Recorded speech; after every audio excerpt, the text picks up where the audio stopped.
کی وجہ سے یہاں تک آتا ہے کہ حضور فرماتے ہیں کہ اس درجے میں رنج اور غم میں تھا کہ میں سوچتا تھا کہ میں پہاڑ کے اوپر چڑھ کر اپنے آپ کو گرا دوں. تو بالکل ٹھیک ہے، رسول اللہ بھی خودکشی کر لیتے اگر جبرائیل سامنے نہ آتے. وہاں تو اس کی تفصیلات بیان کی جاتی ہیں کہ رسالت مآب صلی اللہ علیہ وسلم پریشانی کے عالم میں آ گئے، اپنی اہلیہ سے آگے کہا زملونی، وہ ورقہ بن نوفل کے پاس لے گئیں. اس کے بعد بعض بدبخت راویوں نے اس میں یہ چیز بھی داخل کر دی ہے کہ پھر یہ سلسلہ رک گیا، یہاں تک کہ آپ کا دل چاہتا تھا کہ آپ اپنے آپ کو پہاڑ سے گرا دیں. کئی بار خودکشی کی کوشش کی، اس کے بعد پھر سلسلہ درمیان میں رکا رہا، پھر ورقہ بن نوفل کے دنیا سے رخصت ہونے کے بعد تو بالکل ہی رک گیا. یعنی یہ سب جو قصے بیان کیے جاتے ہیں بالکل واہی قصے ہیں، ان کی کوئی حقیقت نہیں ہے. تو یہ وہی چونکہ ان کی خواہش اور تمنا کے بغیر، یہ پھر وہی بات ہے، یعنی نہ وہ اس کے لیے تیاری کر رہے ہوتے ہیں، نہ اس کے لیے متمنی ہوتے ہیں، نہ کہیں بیٹھ کر یہ چلے مراقبے کر کے دیکھتے ہیں کہ اچھا کوئی روشنی مل جائے، کوئی نروان حاصل ہو جائے. ان میں سے کچھ نہیں ہوتا، نہ خواہش نہ تمنا. قرآن مجید نے آگے آپ دیکھیں گے کہ نبوت کے لیے اس کو دلیل بنا دیا ہے. یعنی یہ بتایا ہے کہ نبی کے نبی ہونے کی دلیل ہی یہی ہے کہ اس کے ہاں یہ کچھ نہیں ہوتا. سلامتی ہے ان آنکھوں پہ جو ہدایت پہ نظریں جمائے بیٹھی ہیں، ان کانوں پہ جو ذکر خیر کے منتظر رہتے ہیں، اور ان قدموں پہ جو ہدایت کی راہ پہ گامزن ہیں. جاوید صاحب ایک سوال اور ہے اگر اجازت ہو. جی ارشاد. وہ یہ کہ جس طرح آپ نے بیان کیا کہ جو نبی کا انتخاب ہے وہ ایسے ہوتا ہے، ایک طرح سے اچانک ہوا ہوتا ہے، جس میں نبی کو بھی کوئی اندازہ نہیں ہوتا، نہ اس کے لیے کوئی تربیت ٹریننگ ہے کچھ ہے. تو کیا اس سے ہم یہ بات اخذ کر سکتے ہیں کہ نبی نے اس سے پہلے جو وقت گزارا وہ بالکل ایک عام انسان کی طرح گزارا ہے؟ اس میں ایسا نہیں تھا کہ اللہ تعالیٰ نے نبوت کا بیج ڈال کے بھیجا تھا جو کہ 40 سال کی عمر میں یا 50 سال کی عمر میں جا کے وہ ایکٹیویٹ ہوا ایک طرح سے. تو اس میں اس کی کلیریفیکیشن کے لیے ہمارے پاس کوئی اشارے ہیں اس طرح کے جس میں ہم یہ کہہ سکیں کہ ایسا ہی ہے یا ایسے نہیں ہے؟ ہمارے سامنے رسالت مآب صلی اللہ علیہ وسلم کی زندگی ہے اور وہ اسٹیبلشڈ ہسٹری میں بیان ہوئی ہے، اور ہمارے سامنے سیدنا موسیٰ کا واقعہ جزیات تک قرآن نے بیان کر دیا ہے. اس سے یہی بات معلوم ہوتی ہے کہ ایک عام شریف النفس جیسے قرآن کہتا ہے نا، وہ خیار الناس، یعنی بہترین لوگ ہوتے ہیں کردار سیرت کے لحاظ سے، لیکن اس طرح کے کسی ملکے کے کوئی آثار نہیں ہوتے ان کے اندر. عام انسان کی زندگی، اپنے معاشرے کے شریف النفس انسان کی زندگی، اعلیٰ اخلاق کے حامل انسان کی زندگی بسر کرتے ہیں. سیدنا موسیٰ کے بارے میں بھی یہی معلوم ہوتا ہے، اور محمد الرسول اللہ صلی اللہ علیہ وسلم کے بارے میں بھی یہی بات ہے. میں تو اس کی نفی کر رہا ہوں، بار بار توجہ دلا رہا ہوں کہ یہ کوئی اکتسابی عمل نہیں ہے، کہ یہ کسی ملکے کا ظہور نہیں ہے، یہ کسی صلاحیت کی نشو و نما نہیں ہے. ان میں سے کچھ بھی نہیں ہوتا، بلکہ قرآن مجید نے آگے آپ دیکھیں گے کہ نبوت کے لیے اس کو دلیل بنا دیا ہے. یعنی یہ بتایا ہے کہ نبی کے نبی ہونے کی دلیل ہی یہی ہے کہ اس کے ہاں یہ کچھ نہیں ہوتا. وہی کی نوعیت کے اوپر سوال ہے. قرآن نے تو منع کر دیا کہ آپ سوال مت کریں کیونکہ سمجھ میں نہیں آئے گی بات. لیکن ایک سوال ہے کہ جس وقت پہلی وحی ہوتی ہے اور جو علم سکھایا جاتا ہے اس وقت کیا اس طرح کا علم ہوتا ہے کہ وہ بعد میں نبوت کے دوران پھر انفولڈ ہوتا رہتا ہے؟ مطلب ایک پرسنالٹی کے لیول کے اوپر کوئی خاص تبدیلی بھی آتی ہے مطلب جو رسول ہوتا ہے اس میں، یا یہ ہوتا ہے کہ ہر وقت کی کنیکشن کے اوپر بار بار ہدایت دی جاتی ہے؟ جو ہدایت بار بار، تو میں نے بڑی وضاحت کے ساتھ یہ بتایا ہے کہ انسان کو بھی ضرورت نہیں ہے. یعنی اللہ تعالیٰ نے انسان کو ہدایت دے کر بھیجا ہے، ہمارے اندر بہت سی صلاحیتیں رکھی ہیں، ہمیں خیر و شر کا شعور دیا ہے. اس کے بعد اتمام ہدایت ہوتا ہے. تو پیغمبر کے ساتھ بھی ایسا ہی ہے.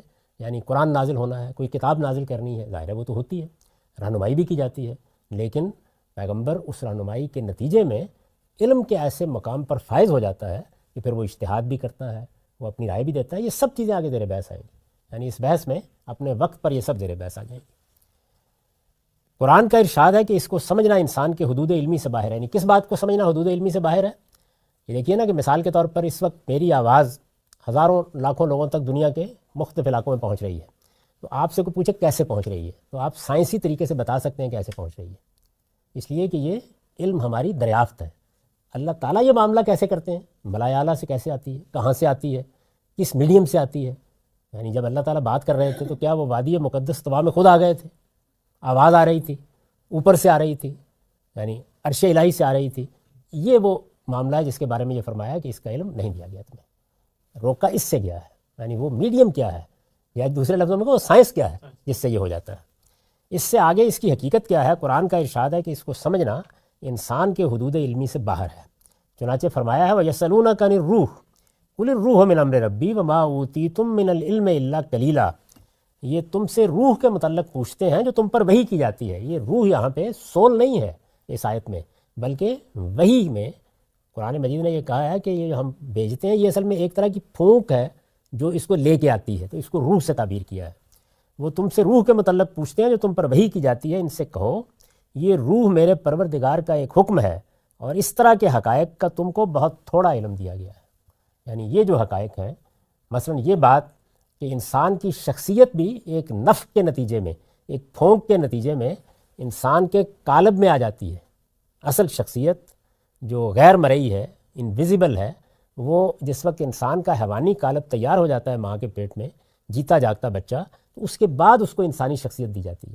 قرآن نے بتایا ہے کہ ابتدا میں بھی یہی ہوا تھا، یعنی انسان کا حیوانی وجود جب پایا تکمیل کو پہنچ گیا، اس کے بعد ہم نے اس کو انسانی شخصیت دی. تو یہاں بھی یہی زیر بحث ہے کہ یہ شخصیت کیسے ملتی ہے ہم نہیں جانتے، اور وہی کیسے آتی ہے یہ بھی ہم نہیں جانتے. اس پر توجہ دلائی کہ وما اوتیتم من العلم الا قلیلا، یہ بنی اسرائیل کی 85 آیت ہے، اور اس طرح کے حقائق کا تم کو بہت تھوڑا علم دیا گیا ہے. یعنی جتنی بات بتائی گئی ہے بس وہ اتنی ہے. انبیاء علیہم السلام پر یہ وحی چونکہ ان کی خواہش اور تمنا کے بغیر اور نفس کی جانب الہی سے آتی ہے. یعنی یہاں پر کچھ الفاظ ہیں جن کو سمجھ لینا چاہیے. یہ جو وحی ہے جس کے بارے میں بتایا ہے کہ اس کی حقیقت تو تم نہیں جانتے کہ اس کی سائنس کیا ہے، کیسے آتی ہے، لیکن یہ میرا امر ہوتا ہے جو کسی بندے سے متعلق ہوتا، اور پھر میں اپنا پیغام اس میڈیم سے پہنچاتا ہوں. تو یہ وہی چونکہ ان کی خواہش اور تمنا کے بغیر، یہ پھر وہی بات ہے، یعنی نہ وہ اس کے لیے تیاری کر رہے ہوتے ہیں، نہ اس کے لیے متمنی ہوتے ہیں، نہ کہیں بیٹھ کر یہ چلے مراقبے کر کے دیکھتے ہیں کہ اچھا کوئی روشنی مل جائے، کوئی نروان حاصل ہو جائے. ان میں سے کچھ نہیں ہوتا، نہ خواہش نہ تمنا. اور نفس کی جانب الہی سے آتی ہے، یعنی ہمارے نفس میں اللہ تعالیٰ نے جو مختلف پہلو رکھے ہیں، ان میں سے ایک پہلو وہ بھی ہے جہاں شیطان وسوسے ڈال دیتا ہے، اور ایک پہلو وہ بھی ہے، یا یوں سمجھ لیں کہ جیسے آپ بعض موقعوں کے اوپر کسی چیز کو استعمال کرتے ہیں تو آپ اس میں 2 جگہیں بنا دیتے ہیں سوئچ لگانے کی. یعنی ایک کو لگائیں گے تو بلب روشن ہو جائے گا، دوسرے کو لگائیں گے پنکھا چل پڑے گا.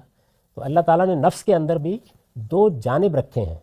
ایک وہ ہے جہاں سے وہ رابطہ پیدا کرتے ہیں، اور ایک وہ ہے جس سے شیطان بھی رابطہ پیدا کر لیتا ہے، جیسے کہ خود قرآن نے بتایا کہ تمہارے سینوں میں، تمہارے دلوں میں پھونکتا ہے، وسوسے ڈالتا ہے. یہ وہی چونکہ ان کی خواہش اور تمنا کے بغیر نفس کی جانب الہی سے آتی ہے، اس لیے اس کی صحت کے بارے میں انہیں ہرگز کوئی تردد نہیں ہوتا. یعنی ادنا درجے میں بھی کوئی خیال نہیں ہوتا کیا ہو گیا ہے، جا کے پوچھیں، معلوم کریں، کوئی تردد نہیں ہوتا. وہ اس کو وصول کرتے ہیں جس طرح کہ آپ نے دیکھا سیدنا موسیٰ نے کیا. سردی کی رات ہے، اندھیرا ہے، ہاتھ کو ہاتھ سجائی نہیں دے رہا، کوئی تردد نہیں ہوا. کسی ورقہ بن نوفل کے پاس نہیں گئے، کسی سے مشورے کی ضرورت نہیں پیش آئی. اہلیہ سے آ کے نہیں کہا کمبل اڑاؤ مجھ کو، میرے ساتھ کیا معاملہ ہو گیا، کچھ نہیں ہوا ان میں سے. اسی طرح سے رسالت میں آپ صلی اللہ علیہ وسلم کا معاملہ بھی ہے، آگے قرآن بیان کرے گا کہ ان میں سے کچھ بھی نہیں ہوا. انبیاء علیہم السلام پر یہ وحی چونکہ ان کی خواہش اور تمنا کے بغیر اور نفس کی جانب الہی سے آتی ہے، اس لیے اس کی صحت کے بارے میں انہیں ہرگز کوئی تردد نہیں ہوتا. یعنی وہ جیسے ہی رابطہ پیدا ہوتا ہے پہلی بار تو فوراً یقین کا آخری درجہ حاصل ہو جاتا ہے. کوئی تردد نہیں ہوتا، کوئی مشورے کی ضرورت نہیں ہوتی، کوئی بے چینی نہیں ہوتی، کوئی اضطراب نہیں ہوتا، کوئی پریشانی نہیں ہوتی، ان میں سے کسی چیز کا کوئی سوال نہیں. تاہم ان کے اطمینان قلب کے لیے اللہ تعالیٰ اس کے ساتھ ان کو وقتاً فوقتاً بعض غیر معمولی مشاہدات بھی کرا دیتے ہیں. یعنی یہ سلسلہ بھی چلتا رہتا ہے اور غیر معمولی مشاہدات بھی ہوتے رہتے ہیں تاکہ تقویت حاصل ہوتی رہے. کوئی تردد بھی نہیں ہوتا اور مزید کمک بھی پہنچتی رہتی ہے. جیسے سیدنا ابراہیم کا معاملہ بیان ہوا ہے. بیت الحرام سے مسجد اقصیٰ تک کے سفر کے جس رویا کا ذکر قرآن میں ہوا ہے وہ اسی کی مثال ہے. یعنی اللہ تعالیٰ بعض مشاہدات بھی کراتے رہتے ہیں. اس طرح کے مشاہدات کھلی آنکھوں سے بھی ہوتے ہیں. یہ چونکہ رویا تھا، یعنی بیت الحرام سے مسجد اقصیٰ تک، تو صرف یہی نہیں ہے بلکہ کھلی آنکھوں سے بھی یہ مشاہدات ہوتے ہیں. عالم بالا دکھا دیا جاتا ہے، اللہ تعالیٰ اپنی نظم کائنات کہاں سے چلا رہے ہیں وہ کھول دیے جاتے ہیں. اسی نوعیت کا ایک مشاہدہ قرآن میں اس طرح بیان ہوا ہے. اب قرآن مجید نے سورہ نجم میں پہلے وہ واقعہ بیان کیا ہے جس کا حوالہ میں نے اس سے قبل دیا. یعنی اس میں بیان کیا گیا ہے کہ پہلی مرتبہ یہ معاملہ کیسے ہوا. افق اعلیٰ پر نمودار ہوئے، کسی غار میں نہیں، کسی اندھیرے میں نہیں. پہلی مرتبہ کہاں نمودار ہوئے؟ کھلے آسمان پر. جبریل امین اپنی اصل صورت میں آئے. روایتوں سے بھی اس کی تفصیل معلوم ہو جاتی ہے اور یہ معلوم ہوتا ہے کہ پورے افق پر گویا چھائے ہوئے تھے. وہ سامنے نظر آئے، قرآن کہتا ہے پھر وہ قریب ہوئے، 2 کمان کا فاصلہ رہ گیا، اس طرح انہوں نے وحی کی۔ پھر قرآن نے کہا دوسرا واقعہ کیسے پیش آیا، یعنی تاکہ کوئی تردد باقی نہ رہے، اور یہ جو ہمارے ہاں قصے مشہور ہو گئے ہیں اس معاملے میں، یہ واہی قصے لوگوں کے ذہنوں سے نکل جائیں، پیغمبر اس طرح نہیں بنائے جاتے۔ تو اب دوسرا واقعہ بیان کیا، بیت الحرام سے مسجد اقصی تک کے سفر کے جس رویا کا ذکر قرآن میں ہوا ہے وہ اسی کی مثال ہے، یعنی غیر معمولی مشاہدات کی۔ اس طرح کے مشاہدات کھلی آنکھوں سے بھی ہوتے ہیں، اسی نوعیت کا ایک مشاہدہ قرآن میں اس طرح بیان ہوا، یہ دوسرا واقعہ ہے۔ یعنی قرآن مجید نے پہلے یہ بیان کیا کہ پہلی ملاقات کیسے ہوئی، اس کے بعد یہ بتایا دوسری کیسے ہوئی۔ دوسری کیا ہے؟ وَلَقَدْ رَآهُ نَزْلَةً أُخْرَىٰ عِندَ سِدْرَةِ الْمُنتَهَىٰ عِندَهَا جَنَّةُ الْمَأْوَىٰ إِذْ يَغْشَى السِّدْرَةَ مَا يَغْشَىٰ مَا زَاغَ الْبَصَرُ وَمَا طَغَىٰ لَقَدْ رَأَىٰ مِنْ آيَاتِ رَبِّهِ الْكُبْرَىٰ۔ یہ اسی سورہ نجم کی 13 سے 18 آیات ہیں، اور اس نے ایک مرتبہ پھر، یعنی پہلی بار کے بعد دوسری مرتبہ اسے سدرۃ المنتہا کے پاس اترتے دیکھا ہے، جس کے پاس ہی جنت الماوا ہے۔ یعنی اب کیا ہوا، پہلی مرتبہ جبریل اس عالم میں نظر آئے، اور دوسری مرتبہ وہ عالم کھول دیا گیا، یعنی جس میں گویا اللہ تعالیٰ کی براہ راست بادشاہی یا عالم ناسوت کے بعد عالم لاہوت کی سرحدیں شروع ہوتی ہیں، جس کے پاس ہی جنت الماوا ہے، ٹھکانے کی جنت، یعنی جو ارواح اوپر جا رہی ہیں ان کو جہاں ابتدا میں ٹھہرایا جاتا ہے، جس کے بعد پھر ظاہر ہے سلا دیا جاتا ہے۔ تو فرمایا کہ وہ جگہ بھی کھول دی گئی۔ جب یہ ہوا، جب سدرہ پر چھا رہا تھا جو کچھ کے چھا رہا تھا، وہاں پر گویا ایک بیری کا سا درخت ہے جس کے اوپر اس وقت تجلیات و انوار کی بارش ہو رہی تھی، تو اس کو قرآن مجید نے بیان کیا ہے کہ سدرہ پر چھا رہا تھا جو کچھ کے چھا رہا تھا۔ اب یہ بتایا کہ جب یہ مشاہدہ ہوا، اتنا غیر معمولی مشاہدہ، اور یہ دوسرا واقعہ تھا، تو رسالت مآب صلی اللہ علیہ وسلم کا رد عمل کیا تھا؟ فرمایا ما زاغ البصر وما طغیٰ، اس کی نگاہ نہ بہکی نہ بے قابو ہوئی۔ لقد رأىٰ من آیات ربہ الکبریٰ، اس نے اپنے پروردگار کی بڑی بڑی نشانیاں دیکھی، یعنی اس وضوح کے ساتھ، اس طرح کوئی تردد، کوئی تذبذب، کوئی چیز نہیں ہوئی۔ اسی سورہ میں آپ آگے پڑھیں گے تو یہ کہا ہے کہ ما کذب الفؤاد ما رأىٰ، یعنی دل میں کوئی ادنا تردد بھی نہیں گزرا۔ وہاں تو اس کی تفصیلات بیان کی جاتی ہیں کہ رسالت مآب صلی اللہ علیہ وسلم پریشانی کے عالم میں آ گئے، اپنی اہلیہ سے آگے کہا زملونی زملونی، وہ ورقہ بن نوفل کے پاس لے گئیں۔ اس کے بعد بعض بدبخت راویوں نے اس میں یہ چیز بھی داخل کر دی ہے کہ پھر یہ سلسلہ رک گیا، یہاں تک کہ آپ کا دل چاہتا تھا کہ آپ اپنے آپ کو پہاڑ سے گرا دیں، کئی بار خودکشی کی کوشش کی، اس کے بعد پھر سلسلہ درمیان میں رکا رہا، پھر ورقہ بن نوفل کے دنیا سے رخصت ہونے کے بعد تو بالکل ہی رک گیا۔ یعنی یہ سب جو قصے بیان کیے جاتے ہیں بالکل واہی قصے ہیں، ان کی کوئی حقیقت نہیں ہے۔ اس موضوع کے اوپر ہمارے ہاں بڑا تفصیلی کام کر کے ہم نے بتا دیا ہے کہ یہ ساری کی ساری روایت در حقیقت ان لوگوں کی بنائی ہوئی روایت ہے کہ جو پیغمبری کو بھی ایک صوفیانہ مشاہدے کے طور پر دیکھتے ہیں، اس کی کوئی حقیقت نہیں۔ تو قرآن مجید نے یہاں اس طرح اس کو بیان کیا ہے کہ اس طرح دیکھا۔ انبیاء علیہم السلام کے ساتھ مخاطبہ الہی کے یہ طریقے قرآن نے ایک ہی جگہ بیان کر دیے ہیں، یعنی یہ اوپر میں نے بتایا کہ یہ 3 طریقے اختیار کیے جاتے ہیں، اور وہ سب بیان کر دیے ہیں خود سورہ شورى میں۔ ارشاد فرمایا ہے وَمَا كَانَ لِبَشَرٍ يُكَلِّمَهُ اللَّهُ إِلَّا وَحْيًا وَمِن وَرَاءِ حِجَابٍ أَوْ يُرْسِلَ رَسُولًا فَيُوحِي بِإِذْنِهِ مَا يَشَاءُ إِنَّهُ عَلِيٌّ حَكِيمٌ۔ یہ سورہ شورى کی 51 آیت ہے۔ انہیں اصرار ہے کہ خدا ان سے براہ راست کیوں کلام نہیں کرتا، ان سے کہو کسی انسان کی یہ شان نہیں ہے کہ اللہ اس سے روبرو بات کرے، الا یہ کہ وہ وحی کے ذریعے سے ہو یا پردے کے پیچھے سے، یا پھر کوئی فرشتہ بھیجے کہ وہ اس کے اذن سے جو وہ چاہے وحی کر دے، یقیناً وہ بڑا ہی عالی مقام ہے، بڑی حکمت والا ہے۔ آیت کے الفاظ سے واضح ہے کہ نبی کے دل میں یہ القاء محض فکر و خیال کی صورت میں نہیں ہوتا، یعنی ایسا نہیں کہ ایک خیال ڈال دیا اس کو آپ خود الفاظ دے دیں گے، بلکہ کلام کی صورت میں ہوتا ہے جس کو وہ سنتا، سمجھتا اور محفوظ بھی کر لیتا ہے۔ یعنی خواہ یہ کلام وحی کے ذریعے سے آئے یا فرشتہ پہنچائے، پردے کے پیچھے سے آواز آئے، یہ جیسے بات کرتے ہیں ہم اس طریقے سے، کبھی آواز میں اور کبھی الفاظ دل میں ڈال دیے جاتے ہیں، لیکن یہ کلام ہوتا ہے جس کو وہ سنتا، سمجھتا اور محفوظ بھی کر لیتا ہے۔ اس کے الفاظ و اسالیب، یعنی اب یہ جو کلام ہے اللہ نے کرنا ہے، کرنا کس سے ہے؟ بندے سے کرنا ہے۔ تو اللہ جب بندے سے کلام کرے گا تو زبان، اسالیب، الفاظ کیا منتخب کرے گا؟ اپنی کوئی زبان نہیں، اس کے الفاظ و اسالیب البتہ بالعموم وہی منتخب کیے جاتے ہیں جو پیغمبر کے خزانہ علم میں پہلے سے موجود ہوتے ہیں۔ یعنی ظاہر ہے کہ پیغمبری جب دی جاتی ہے تو اس سے پہلے پیغمبر جس زبان سے واقف ہوتا ہے اس زبان کے الفاظ، اسالیب، انہی کو لے کر اللہ تعالیٰ کلام فرماتے ہیں، تاکہ اس کے لیے، کیوں ایسا کیا جاتا ہے؟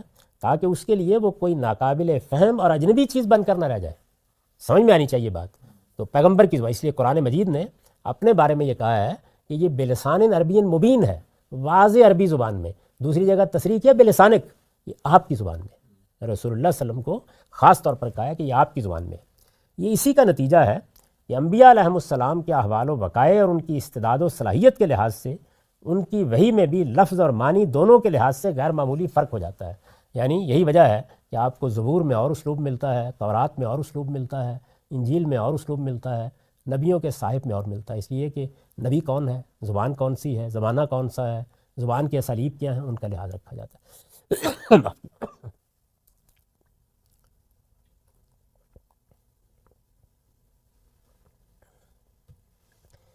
یہ بحث تھی کہ اللہ تعالیٰ پیغمبروں کو جو وحی بھیجتے ہیں اور نبوت کے منصب پر فائز کرتے ہیں تو اس کی حقیقت کیا ہوتی ہے، کیا چیز ہے. آپ نے دیکھا کہ میں نے اس میں خاص طور پر جس چیز کی طرف توجہ دلائی ہے وہ یہ ہے کہ یہ کوئی اکتسابی عمل نہیں ہوتا، اس میں کوئی تردد کا سوال نہیں ہوتا. اس کی وجہ کیا ہے؟ اس کی وجہ یہ ہے کہ اللہ تعالیٰ نے ایک تو یہ سلسلہ قائم کیا ہوا ہے، یعنی پیغمبر آتے ہیں، پیغمبروں کا انتخاب کرتا ہے. جیسے سیدنا موسیٰ کا اچانک انتخاب، رسالت میں آپ صلی اللہ علیہ وسلم کا بھی بالکل ایسے ہی ہوا ہے. یعنی بظاہر اگر اس واقعے کو آپ لے لیں جس میں بیان کیا گیا کہ آپ ایک جگہ سے چلے آ رہے تھے کہ یکا یک آپ نے دیکھا کہ آپ کے سامنے جبریل، جس کو قرآن نے یہاں بیان کیا، افق اعلیٰ پر نمودار ہو گئے. تو جیسے وہاں ایک واقعہ اچانک ہوا، بالکل اسی طرح اچانک یہ معاملہ ہوتا ہے. قرآن مجید نے اس کی تفصیل بھی کر دی ہے. اس پیغمبری کے ساتھ یعنی یہ تو سلسلہ ہے نا کہ اللہ نے اپنے بندوں میں سے کسی کا انتخاب کیا اور انتخاب کر کے اس کو وحی بھیجی. جیسے اوپر بیان ہوا ہے سورہ شورا کی آیات میں کہ ہم ایسے بھیجتے ہیں، یہ 3 طریقے اختیار کرتے ہیں اپنا پیغام پہنچانے کے لیے. اس کے بالمقابل ایک پوری روایت موجود ہے، اور وہ روایت بھی قرنوں سے موجود ہے، قدیم ترین زمانوں سے موجود ہے. اور وہ روایت یہ ہے کہ بعض انسانوں کے اندر جب یہ شدید خواہش پیدا ہوتی ہے کہ وہ ملائے اعلیٰ سے رابطہ پیدا کریں، وہ اللہ تعالیٰ سے پیغام وصول کریں. یہ آج کی چیز نہیں ہے. دونوں روایتیں دنیا میں ایک بڑی ہی غیر معمولی تاریخ رکھتی ہیں. انسان اپنے فکر کے ذریعے سے حقائق تک پہنچنے کی کوشش کرتا ہے.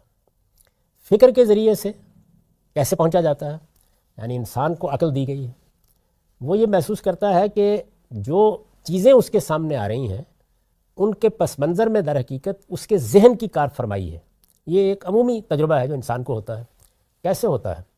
ایک سنگ تراش پتھر کا ایک ٹکڑا لیتا ہے اور وہ اس میں ایک تصویر ابھارنا چاہتا ہے. تو تصویر پتھر میں اپنا نقش بعد میں ابھارتی ہے. پہلے اس کا ایک خاکہ انسانی ذہن کے اندر پیدا ہوتا ہے. ایک آرکیٹیکٹ، ایک ماہر تعمیرات آپ کے مکان کا نقشہ بناتا ہے تو پہلے وہ نقشہ اس کے ذہن میں پیدا ہوتا ہے. یعنی اس کا ذہن ایک پوری عمارت کو پہلے اپنے تصور میں لاتا ہے. وہ کہاں سے اٹھائے گا، کیا اس کی تعمیرات ہوں گی، کہاں تک پہنچے گی. یہ جو بڑی بڑی عمارات اس وقت بنی ہیں جو ایک لحاظ سے اگر قدیم انسان کو اٹھائیں تو عجوبہ بن گئی ہیں، تو ظاہر ہے کہ یہ سب سے پہلے ذہن میں تعمیر ہوئی ہیں. یعنی ایک تعمیر وہ ہے کہ جو اینٹ گارے سے باہر ہو رہی ہوتی ہے. وہ جو ذہن کی تعمیر ہے یا وہ محض ایک خیال ہے یا اس کی حقیقت ہے. تو انسان کو یہ پہلے دن سے جب اس نے سوچنا شروع کیا ہے تو توجہ ہوئی کہ یہ اپنی ذات میں ایک حقیقت ہے. بڑا فلسفہ ہمیشہ سے اس ذہن کو مقدم سمجھتا رہا ہے. یہ سقراط و افلاطون، یہ ہیگل، یہ کانٹ، اگر آپ ان کو پڑھیں، لائبنز، اسپینوزا، تو یہ آپ کو اسی چیز کی طرف توجہ دلائیں گے کہ یہ انسانی ذہن ہے اصل میں جس میں چیزوں کی حقیقت موجود ہے. اور وہ حقیقت اگرچہ مرئی نہیں ہے، ویزیبل نہیں ہے، لیکن اصل وہی ہے. اور جب انسان اس حقیقت کو پتھر سے متعلق کرتا ہے تو گویا کیا کرتا ہے، جو حقیقت ہے اس کی چھاپ یا اس کی شبیہ وہ اس پر ڈال دیتا ہے. تو سنگ تراش کچھ نہیں کرتا، وہ پتھر میں سے وہ شبیہ ابھارتا ہے. تو یہی معاملہ مادے کے ساتھ بھی ہو رہا ہے. یعنی جو آپ کے سامنے یہ مادہ بکھرا پڑا ہے، یعنی جو مواد بکھرا پڑا ہے، وہ کہیں آدمی بن رہا ہے، کہیں وہ کوئی بندر بن رہا ہے، کہیں شیر بن رہا ہے، کہیں کوئی اور چیز بن رہا ہے. یہ درخت، یہ سمندر، یہ ہوائیں، یہ جو کچھ بھی وجود پذیر ہو رہا ہے، یہ در حقیقت کچھ بھی نہیں ہے. یہ اصل میں اس ذہن کے اندر موجود حقیقی چیزوں کا وجود ہے. تو انسان یہ خیال کرتا ہے کہ یہ جو اتنی بڑی اس کو صلاحیت دی گئی ہے، اسی کے ذریعے سے وہ حقائق تک بھی پہنچ جائے گا. جب انسان اس ذریعے کو استعمال کرتا ہے تو اس سے جو علم وجود میں آتا ہے اس کو ہم فلسفہ کہتے ہیں. اصلاً فلسفہ یہ ہے. اس کے بعد ایک دوسرا پہلو ہے، اور وہ یہ کہ انسان آپ جانتے ہیں کہ رات میں خواب دیکھتا ہے. رات میں جب ہم خواب دیکھتے ہیں تو ہم ہوتے ہیں، وہی ہمارا وجود، لیکن ایک دوسری دنیا سے ہمارا سابقہ پڑ جاتا ہے۔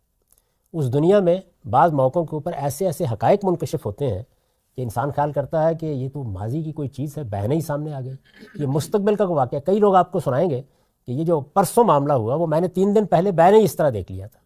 تو انسان خواب میں ایک تجربے سے گزرتا ہے۔ اس سے اسے خیال ہوا کہ انسان کے لیے یہ ممکن ہے کہ وہ اس ذریعے سے بھی، جس کو آپ عرفان کہتے ہیں، وجدان کہتے ہیں، اگر وہ جس طرح علم میں ریاضت کرتا ہے یا فکر میں ریاضت کرتا ہے، تعمق کرتا ہے، سوچتا ہے، اس سے حقائق منکشف ہوتے ہیں، تو اگر وہ اس راستے کو بھی اختیار کرے تو اسے حقیقت تک رسائی ہو سکتی ہے، یا خدا سے اس کا تعلق ہو سکتا ہے، یا حقیقت مطلقہ تک اس کی رسائی ہو سکتی ہے۔ تو اس کا مطلب یہ ہوا کہ 2 ذرائع خود انسان نے تلاش کیے ہیں، ایک فکر کا راستہ جس سے فلسفہ وجود میں آیا، دوسرا اپنے باطن کے اندر موجود اس فیکلٹی تک پہنچنے کا راستہ جو خواب دکھاتی ہے سوتے میں۔ تو کیا یہ معاملہ بیداری میں بھی ہو سکتا ہے؟ تو یہ وہ راستہ ہے کہ جو عام طور پر صوفیانہ مذاہب نے اختیار کیا ہے۔ یہ دونوں راستے موجود ہیں۔ اب جب ظاہر ہے کہ پیغمبری سمجھانا بیٹھتے ہیں لوگ تو یہ خیال ہوتا ہے کہ انسان کو کس استدلال سے سمجھایا جائے، وہی کیسے آتی ہے۔ تو بالعموم کیا کیا جاتا ہے؟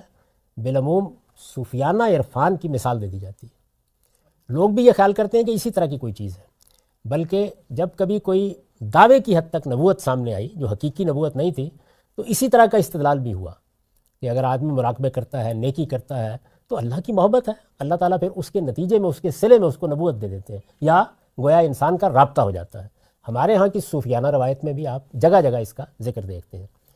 قرآن مجید نے اس کی نفی کی ہے اور یہ بتایا ہے کہ اللہ تعالیٰ اپنا پیغام پہنچانے کے لیے اور اپنی بات کہنے کے لیے ان میں سے کوئی طریقہ بھی روا نہیں رکھتے۔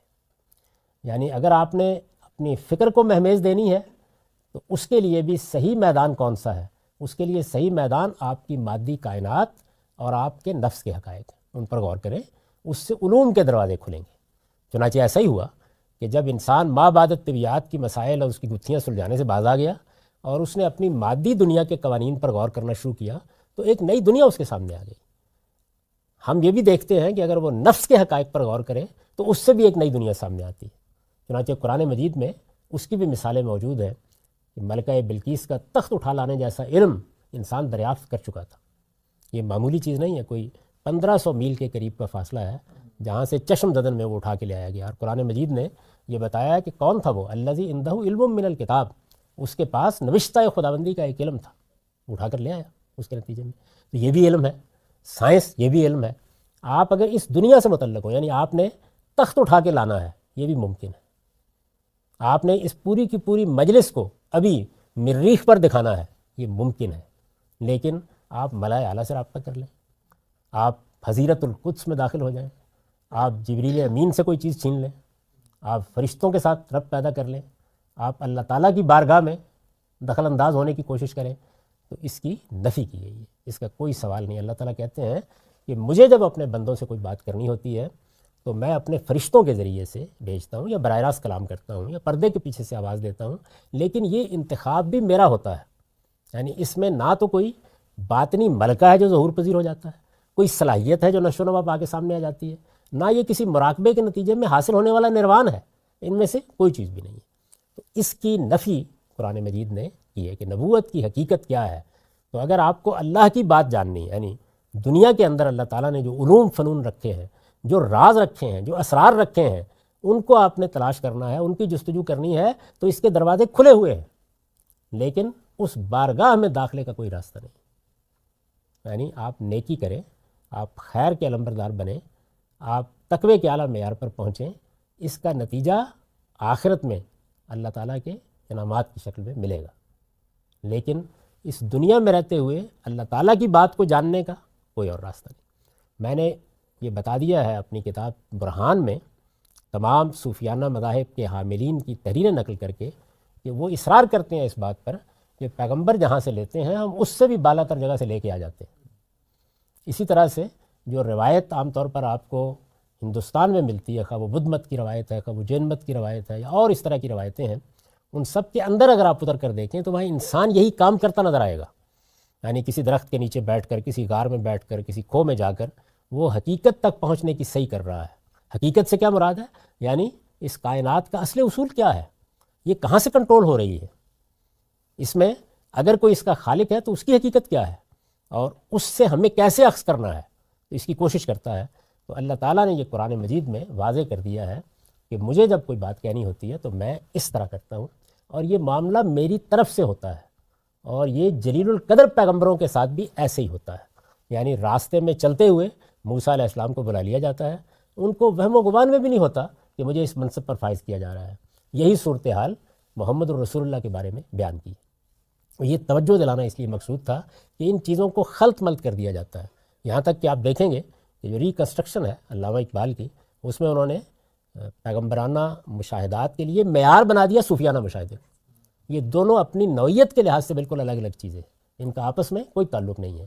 یعنی یہ یوں نہیں ہے کہ شاعر خدا نے پیدا کیا تھا، مشق ریاضت کے نتیجے میں اعلیٰ شاعری سامنے آنی شروع ہو گئی۔ اللہ تعالیٰ نے کسی شخص کو مصور پیدا کیا تھا، ایک ملکہ عطا کیا تھا، اسی طرح کا ایک ملکہ نبوت ہے جس کا ظہور ہو جاتا ہے ریاضت سے، مشق سے، مزاولت سے، ان میں سے کوئی چیز نہیں ہوتی۔ اس کے ایک ایک پہلو کو ہم اس کتاب میں زیر بحث لائیں گے کہ پیغمبری کیا چیز ہے، نبی کی معرفت کیسے حاصل ہوتی ہے، یہ سب چیزیں زیر بحث آئیں گی۔ لیکن یہاں جس چیز کو بیان کرنا مقصود تھا وہ یہ چیز تھی کہ پیغمبری یہ ہے، یہ مخاطبہ الہی ہے، یہ محبت ربانی ہے، یہ اللہ کا انتخاب ہے، اور یہی وہ قابل اعتماد ذریعہ ہے جس سے آپ اللہ کی ہدایت پاتے ہیں۔ اس کے سوا کوئی ذریعہ سرے سے موجود ہی نہیں ہے۔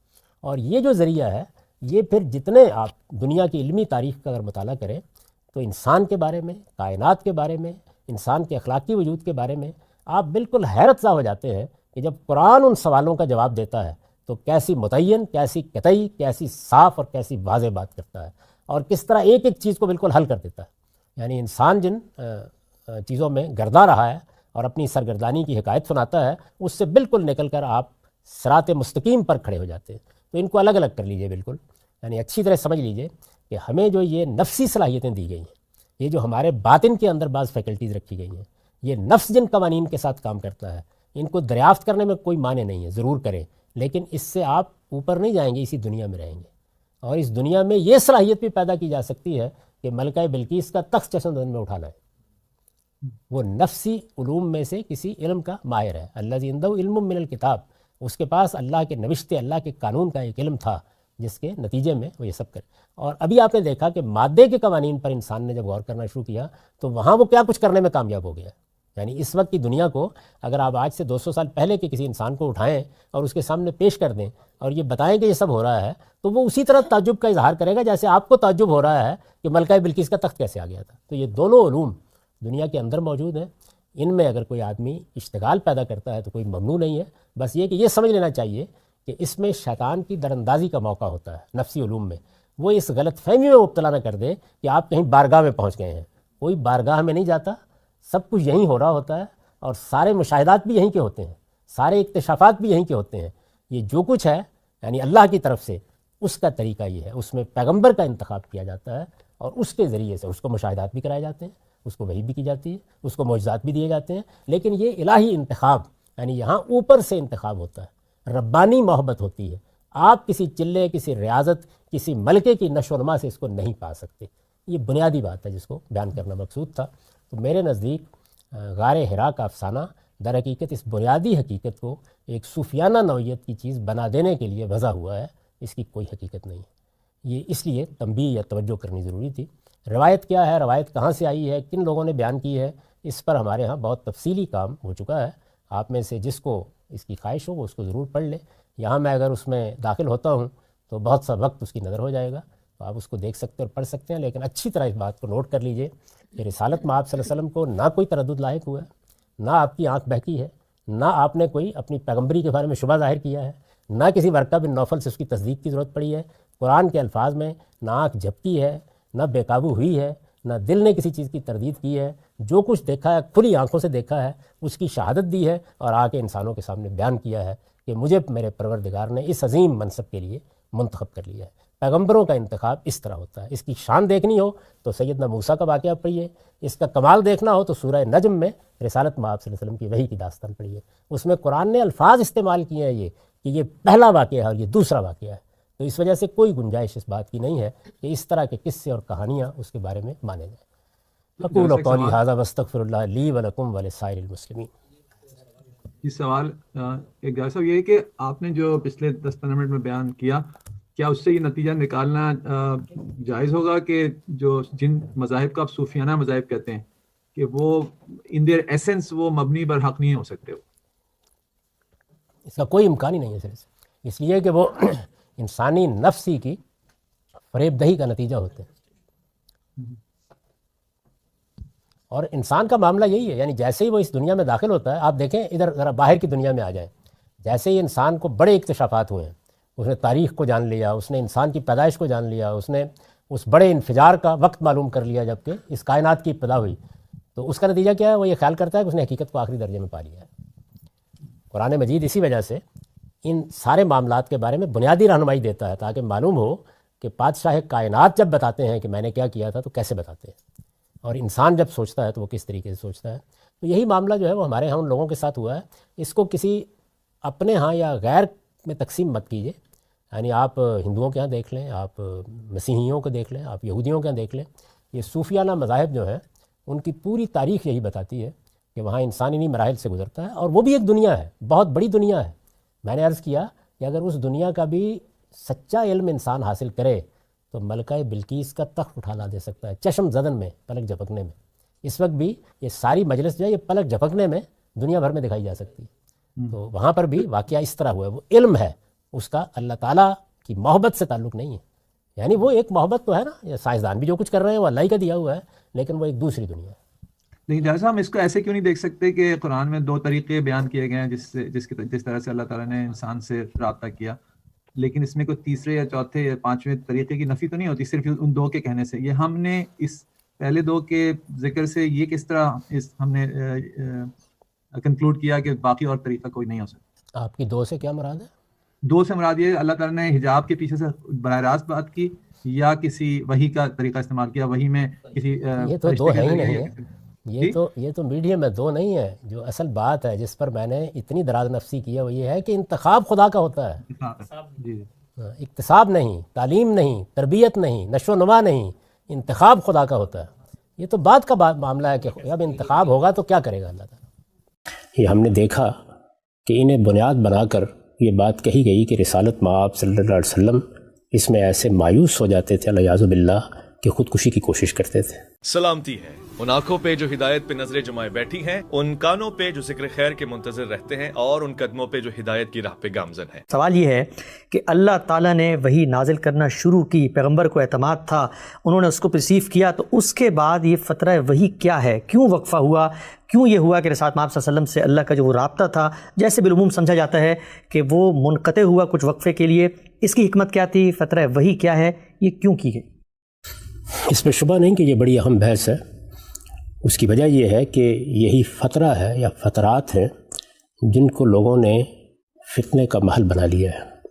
یہ ہم نے دیکھا کہ انہیں بنیاد بنا کر یہ بات کہی گئی کہ رسالت مآب صلی اللہ علیہ وسلم اس میں ایسے مایوس ہو جاتے تھے الیاذ باللہ کہ خودکشی کی کوشش کرتے تھے۔ بلاغات زہری میں جو افسانہ ہم نے پڑھا اگر غور کیجئے تو اس کی بنیاد یہی تصور ہے کہ وہی میں کچھ فترات آتے رہے ہیں۔ سورہ والضحیٰ کی شان نزول اسی کو بیان کیا جاتا ہے، یعنی یہ بتایا جاتا ہے کہ رسول اللہ صلی اللہ علیہ وسلم پر وحی کا سلسلہ منقطع ہو گیا، ایک لمبی مدت کے لیے منقطع رہا۔ اس دوران میں رسول اللہ صلی اللہ علیہ وسلم کو یہ خیال پیدا ہونے لگا کہ آپ کو چھوڑ دیا گیا ہے، آپ سے منہ موڑ لیا گیا ہے۔ چنانچہ پھر اللہ تعالیٰ نے تسلی دی اور وہ صورتیں نازل ہوئیں جو سورہ والضحیٰ اور سورہ الم نشرح کے نام سے قرآن مجید میں موجود ہیں۔ فترۃ الوحی، اس میں پہلی بنیادی حقیقت سمجھنے کی یہ ہے کہ اللہ تعالیٰ جب کسی ہستی کو پیغمبری کے منصب پر فائز کرتا ہے، نبی بناتا ہے، رسول بناتا ہے اور اس کے ذمے ایک مشن سونپتا ہے تو اس پر صرف کتاب ہی نازل نہیں ہوتی۔ قرآن مجید نے جہاں یہ بیان کیا ہے کہ پیغمبری کیا ہے اور پیغمبری کے ساتھ اگر کتاب ملتی ہے تو اس کی کیا حیثیت ہے، وہاں یہ واضح کر دیا ہے کہ پیغمبر تو اصل میں اللہ تعالیٰ کے فیصلے سے بنا دیے جاتے ہیں، ان سے رابطہ ہو جاتا ہے، ان کو ضروری ہدایات دے دی جاتی ہے، ان کا مشن ان کے سپرد کر دیا جاتا ہے۔ اس کے ساتھ اللہ تعالیٰ کتاب نازل کرتے ہیں۔ وَأَنزَلَ مَعَهُمُ الْكِتَابَ، یعنی یوں نہیں ہے کہ پیغمبر پر وحی آتی ہے تو وہ کتاب ہوتی ہے اور کتاب کے سوا پیغمبر سے کوئی رابطہ نہیں ہوتا۔ ہم نے دیکھا کہ سیدنا موسیٰ علیہ السلام کو جب پہلی مرتبہ مخاطب کیا گیا تو اس میں اللہ تعالیٰ نے اپنا تعارف کرایا. ہم نے دیکھا کہ اس میں ان کو یہ بتایا گیا کہ ان کا انتخاب کیوں کیا گیا ہے, ان کو ضروری معجزات دیے گئے, اس کے ساتھ ضروری ہدایات بھی دی گئیں جن میں خاص طور پر نماز کی تاکید کی گئی, اور پھر یہ بھی بتایا گیا کہ فرعون کے پاس جانا ہے اور جانے کا باعث یہ ہے اور وہاں جا کر یہ ذمہ داری انجام دینی ہے. یہ ظاہر ہے کہ ابھی تورات کا نزول نہیں ہوا, یعنی اس سے پہلے کی بات ہے. وہ وہاں گئے, انہوں نے مصر میں جا کر دعوت پیش کی. اس دوران میں کتنی ضرورتیں پیش آئی ہوں گی. خود اپنی قوم کو جس طرح سے انہوں نے ہدایات دی ہیں اس میں بھی قدم قدم پر اللہ تعالیٰ کی رہنمائی کی ضرورت رہی ہوگی. خود قرآن مجید نے سورہ یونس میں یہ نقل کیا ہے کہ ان کو یہ ہدایت کی گئی کہ وہ اپنی قوم میں اپنے ہی گھروں کو قبلہ قرار دے کر نماز با جماعت کا اہتمام کریں. یہ ساری چیزیں تورات کے نزول سے پہلے کی ہیں. وہ اپنی قوم کو نکال کر لے آئے, پھر وہاں ان کو پہاڑ پر بلایا گیا, انہوں نے 40 دن کا اعتکاف کیا, پھر اس کے بعد ان کو تورات دی گئی. یہ دراز نفسی اس لیے میں نے کی کہ یہ بات بالکل واضح ہو جائے کہ وحی کا نزول لازمی طور پر کتاب کا نزول نہیں ہوتا. لہذا رسالت میں آپ صلی اللہ علیہ وسلم کو جب نبوت دی گئی, اور جیسے کہ ہم اس سے پہلے بیان کر چکے ہیں کہ اس کے ساتھ قرآن کا نزول بھی شروع ہو گیا, یعنی سورہ فاتحہ نازل ہو گئی, تو اب اس کے بعد قدم قدم پر آپ کو اللہ کی رہنمائی کی ضرورت تھی. وہ ضرورت کن پہلوؤں سے تھی؟ وہ ضرورت ان پہلوؤں سے تھی کہ رسول اللہ صلی اللہ علیہ وسلم دین ابراہیمی کی روایت میں مبعوث ہوئے تھے. رسول اللہ صلی اللہ علیہ وسلم کا تعلق بنی اسماعیل سے ہے. ٹھیک. سرزمین عرب میں اللہ تعالیٰ نے اپنے حرم کی بنیاد رکھی.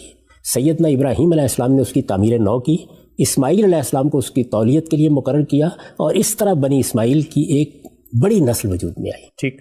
ان میں دین کی روایت موجود تھی, ان میں نماز تھی, ان میں روزہ تھا, ان میں حج تھا, ان کا عمرہ تھا, یہ سب چیزیں موجود تھیں. اب جب رسالت میں آپ صلی اللہ علیہ وسلم کو پیغمبری کا منصب دیا گیا تو یہ ضروری تھا کہ دین ابراہیمی کی یہ ساری روایت آخری پیغمبر کی تصویب سے گزرے.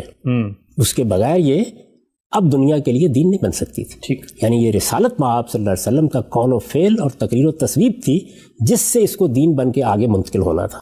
اس کی تجدید ہونی تھی تو رسالت میں آپ صلی اللہ علیہ وسلم نے کرنی تھی. اس میں کوئی ترمیم و اضافہ ہونا تھا تو رسالت میں آپ صلی اللہ علیہ وسلم نے کرنا تھا. اس میں اگر کوئی اصلاح مقصود تھی تو وہ رسالت میں آپ صلی اللہ علیہ وسلم کے ہاتھ ہی سے کی جانی تھی. ٹھیک. چنانچہ ان سب چیزوں کو ملحوظ رکھتے ہوئے آپ کو یہ چیزیں بتائی گئیں, سکھائی گئیں. سیرت ابن ہشام میں ہم دیکھتے ہیں, اور سیرت کی دوسری کتابوں میں بھی اس کی تفصیلات ہیں, کہ جبریل نے آ کر وضو کا طریقہ بتایا, جبریل نے آ کر نماز کے اوقات کی تعین کی. اس طرح کی دوسری بہت سی چیزیں اس دوران میں ہوئیں. ان پر قیاس کیا جا سکتا ہے کہ مثال کے طور پر تطہیر بدن کی بعض ہدایات, مثال کے طور پر تجہیز تکفین سے متعلق بعض ہدایات ہیں, یہ اسی دوران میں تصویب کے اس مرحلے سے گزری ہوں گی. ٹھیک. اس کے ساتھ رسالت میں آپ صلی اللہ علیہ وسلم اپنے ساتھیوں کو تعلیم دے رہے ہیں, یعنی دعوت شروع ہو گئی ہے. اور جس طرح کہ ہم جانتے ہیں کہ پہلے مرحلے میں رسالت میں آپ صلی اللہ علیہ وسلم نے انفرادی دعوت کا طریقہ اختیار کیا. یہی دعوت کی فطری ترتیب بھی ہے, یعنی اپنے اعزاء کو, اپنے اقربا کو, اپنے کسی دوست کو, اپنے کسی ملنے والے کو, جس طرح کہ ورقہ بن نوفل کو بھی دعوت دی. تو جن لوگوں کو دعوت دی گئی رد عمل ہونا تھا, ان میں سے کسی نے نہیں مانا ہوگا اور کچھ ایمان لے آئے ہوں گے. جو ایمان لے آئے وہ اب نماز پڑھنے کے لیے بھی جمع ہوتے ہیں, وہ دین سیکھنے کے لیے بھی جمع ہوتے ہیں, ان کی تعلیم تربیت کا اہتمام بھی ہو رہا ہے. ان کو جو حوادث اور احوال پیش آ رہے ہیں ان میں بھی رہنمائی کی ضرورت ہے. تو یہ سب رہنمائی ہوتی رہی, اور ہم رسول اللہ صلی اللہ علیہ وسلم کی پوری زندگی میں جانتے ہیں کہ یہ رہنمائی ہوتی رہی. کیا ہم نہیں جانتے؟ اور قرآن مجید نے اس کا ذکر نہیں کیا کہ رسول اللہ صلی اللہ علیہ وسلم کی ذاتی زندگی کے بعض معاملات میں بھی اللہ تعالیٰ نے آپ کو ہدایت دی. مثال کے طور پر سورہ تحریم میں ہے کہ ایک گھر کا معاملہ, نجی زندگی کا معاملہ پیش آیا, اور اس میں جب رسالت میں آپ صلی اللہ علیہ وسلم نے یہ بتایا کہ مجھے یہ بات معلوم ہو گئی ہے, اور پوچھا گیا کہ کس طرح, تو جواب دیا کہ نبانی العلیم الخبیر, مجھے اس علیم و خبیر ہستی نے بتا دیا ہے. ایسے ہی جنگ بدر کے موقع پر, جنگ احد کے موقع پر قرآن مجید میں جگہ جگہ ذکر آتا ہے. عذاب کے موقع پر بنو قریظہ کی طرف پیش قدمی کے لیے اللہ تعالیٰ نے نہ صرف یہ کہ ہدایات دیں, جبریل امین آئے, اور ہم یہ جانتے ہیں کہ قرآن مجید ان کا ذکر کرتا ہے اور یہ بتاتا ہے کہ ایسا ہوا تھا. لیکن وہ ہدایت جب دی جا رہی تھی تو ظاہر ہے کہ قرآن مجید میں کن الفاظ میں دی گئی, کس طرح دی گئی, مذکور نہیں ہے. ٹھیک. رسالت میں آپ صلی اللہ علیہ وسلم کے ساتھ جبریل کی جو غیر معمولی ملاقات ہوئی ہے, جس ملاقات کو حدیث جبریل سے تعبیر کیا جاتا ہے, جس میں اگر یہ کہا جائے تو غلط نہیں ہوگا کہ دین سے متعلق اہم ترین سوالات پوچھے گئے ہیں. اسلام کیا ہے, ایمان کیا ہے, احسان کیا ہے, قیامت کی نشانیاں کیا ہیں, وہ بھی ظاہر ہے کہ قرآن مجید میں نہیں ہے, لیکن یہ واقعہ پیش آیا. ایسے ہی آپ کو حدیثوں میں جگہ جگہ ذکر ملے گا کہ جبریل امین آئے تھے، رسالت مآب صلی اللہ علیہ وسلم جبریل امین کی ملاقات کے متوقع تھے، یہ فلاں بات بتائی گئی۔ بنو قریظہ میں جب ہتھیار کھول دیے گئے تو جبریل امین نے آ کر بتایا کہ ابھی ہتھیار کھولنا اللہ تعالیٰ کے پیش نظر نہیں ہے، آپ ایک نئی پیش قدمی کے لیے تیار ہو جائیں۔ تو رسول اللہ صلی اللہ علیہ وسلم پر بھی جس طرح کہ میں نے سیدنا موسیٰ کی مثال دی، وقتاً فوقتاً ضرورتوں کے لیے وحی آتی تھی، اور یہ ضروری نہیں تھا کہ اس کے لیے قرآن ہی نازل کیا جائے۔ یہ ساری بات میں نے اس لیے آپ سے کہی ہے کہ رسول اللہ صلی اللہ علیہ وسلم کے بارے میں جب یہ کہا جائے گا کہ وحی میں انقطاع ہوا، تو اس فترۃ الوحی یا وحی میں انقطاع سے مراد اصل میں قرآن کے نزول میں انقطاع ہوتا۔ اچھا، یہ بات سمجھنی بہت ضروری ہے۔ یعنی یہ نہیں کہ اللہ تعالیٰ نے پیغمبر کو بلا دیا یا رابطہ منقطع ہو گیا، یا جبریل امین اب ضرورت پڑتی ہے اور ہدایت دینے کے لیے نہیں آتے، اور رسالت مآب صلی اللہ علیہ وسلم اس سے مایوس ہو کر کسی پہاڑ پر چڑھ جائیں اور خودکشی کرنے کی خاکم بدہن کوشش کریں۔ اس طرح کی کوئی بات نہیں ہوئی۔ یعنی یہ جو کچھ بھی روایتوں میں آثار ملتے ہیں فترۃ الوحی کے، جس کو بنیاد بنا کر یہ افسانہ طرازی کی گئی ہے، وہ اصل میں قرآن مجید کے نزول کا فترہ ہے۔ اچھا، قرآن مجید کے نزول میں اگر وقفہ آئے گا تو ظاہر ہے کہ اللہ کی کسی حکمت پر مبنی ہوگا۔ یہ آپ جانتے ہیں کہ قریش کا یہ مطالبہ قرآن میں نقل ہوا ہے کہ آپ اس کتاب کو بس ایک دفعہ سنا دیجئے۔ یعنی یہ کیا ہوا کہ ایک سورہ سنائی، اس میں کچھ سوالات پیدا ہوتے ہیں، پھر ایک دوسری سورہ آ جاتی ہے، پھر تیسری سورہ آ جاتی ہے، تو یہ جملتاً واحدہ کیوں نہیں آ جاتا؟ قرآن نے اس کا جواب دیا کہ ایسا نہیں ہوگا۔ رسالت مآب صلی اللہ علیہ وسلم کو بھی یہ بتایا ہے کہ آپ اس اجلت میں نہ پڑھیں کہ یہ پورا کا پورا قرآن آپ کو ایک ہی وقت میں دے دیا جائے، یہ اللہ کی حکمت کے تحت اسی طرح نازل ہوگا، اور وہ حکمت اس وقت موضوع بحث نہیں ہے، بتائی جا سکتی ہے کہ کیوں ایسا کیا جاتا تھا۔ تو قرآن مجید ایک تدریج کے ساتھ نازل ہوا، اس کی کوئی ایک سورہ نازل ہو گئی، اس میں وقفہ بھی آتا رہا، پھر دوسری سورہ نازل ہوئی۔ یہ قرآن مجید کا نزول ہے جس میں وقفہ ہو سکتا ہے۔ ٹھیک، اس بنیادی بات کو سمجھ لینا چاہیے۔ اب اگر قرآن مجید کے نزول میں وقفہ ہو سکتا ہے تو اس کا مطلب یہ ہے کہ پھر ہم یہ جاننے کی کوشش کریں گے کہ ایک تو قرآن کی 114 صورتیں ہیں، ظاہر ہے کہ ہر وقت تو قرآن نازل نہیں ہوتا رہتا تھا جی۔ اگر آپ دنوں پر بھی تقسیم کر لیں تو کتنے دن چاہیے اس کے نزول کے لیے؟ اگر آپ صورتوں کو بھی تقسیم کر لیں تب بھی کیا صورت بنے گی؟ تو وقفے تو ہوں گے۔ یہ جو روایتوں میں فترۃ الوحی کا ذکر آ گیا ہے تو یہ صاف معلوم ہوتا ہے کہ ذرا طویل وقفہ ہے۔ اچھا، اور دوسرے یہ کہ یہ کوئی ایسا پرحکمت وقفہ ہے کہ جس میں اللہ تعالیٰ نے فی الواقع نزول کو کچھ دیر کے لیے روک دیا۔ اچھا، یعنی ایک ہے کہ جو ضرورتیں ہیں ان کے لحاظ سے نزول میں وقفہ آنا، وہ تو نجمن ہو رہا ہے، وہ تو ہو ہی رہا ہے، وہ بعد کے زمانوں میں بھی ہوتا رہا ہے، یعنی ہر وقت قرآن نہیں نازل ہوتا رہتا تھا، لیکن یہ وقفہ کس نوعیت کا تھا کہ جو موضوع بحث بن گیا، اس کو آپ کے سوال کے جواب میں سمجھنے کی کوشش کرتے ہیں۔ چنانچہ دیکھیے کہ میں نے آپ کی خدمت میں عرض کیا کہ رسول اللہ صلی اللہ علیہ وسلم دعوت کے منصب پر فائز کر دیے گئے ہیں، نبوت مل گئی ہے، آپ نے اپنا پیغام پہنچانا شروع کر دیا ہے، قریبی اعزاء احباب دوستوں کو آپ بتاتے ہیں۔ اس پہلے مرحلے میں، اور میں بار بار عرض کرتا ہوں کہ اس پہلے مرحلے میں انفرادی دعوت ہے، اس میں جو لوگ ایمان لا رہے ہیں ان کے بڑے بھی ہیں، بزرگ بھی ہیں، اگر وہ زیر دست ہیں تو ان پر بالادست لوگ بھی ہیں، اگر وہ غلام ہیں تو ان کے آقا بھی ہیں، تو اس میں بعض اوقات ان کو چھپ کر نماز پڑھنا پڑتی ہے، چھپ کر بعض دینی احکام پر عمل کرنا پڑتا ہے، اور رسالت مآب صلی اللہ علیہ وسلم بھی اس دوران میں اپنی دعوت کو انفرادی سطح پر محدود کیے ہوئے۔ ٹھیک، میں آپ کو ایک تصویر اس کی دکھاتا ہوں کہ یہ جو مرحلہ ہے اس میں دعوت کیسے دی جاتی تھی۔ یہ اس لیے ضروری ہے کہ قرآن مجید نے ہمیں یہ بتایا ہے کہ جب اس کا پے در پے نزول شروع ہو گیا تو اس کے بعد رسول اللہ صلی اللہ علیہ وسلم کو اس کا پابند کر دیا گیا کہ آپ قرآن ہی کے ذریعے سے تذکیر کریں گے۔ ٹھیک، چنانچہ فرمایا ہے کہ ذکر بالقرآن من یخاف وعید، درست۔ اس طرح یہ فرمایا ہے جاہد بہی جہادن کبیرہ۔ اسی طرح یہ ارشاد ہوا ہے کہ قل اوحی الی ھذا القرآن لانذرکم بہ ومن بلغ، یعنی تذکیر اسی قرآن سے ہو، اسی کے ذریعے سے جہاد کبیر کیا جائے، اسی کے ذریعے سے دعوت پیش کی جائے، اور یہ نازل ہی اس لیے کیا گیا ہے کہ اس کے ذریعے سے انذار کیا جائے۔ تو بعد میں تو یہ ہوا، لیکن اس دوران میں یعنی جب ابھی قرآن کا نزول اس طرح شروع نہیں ہوا، سورہ فاتحہ نازل ہو چکی ہے، نزول کی ابتدا ہو گئی ہے، اس پر ہم اس سے پہلے تفصیل سے گفتگو کر چکے ہیں۔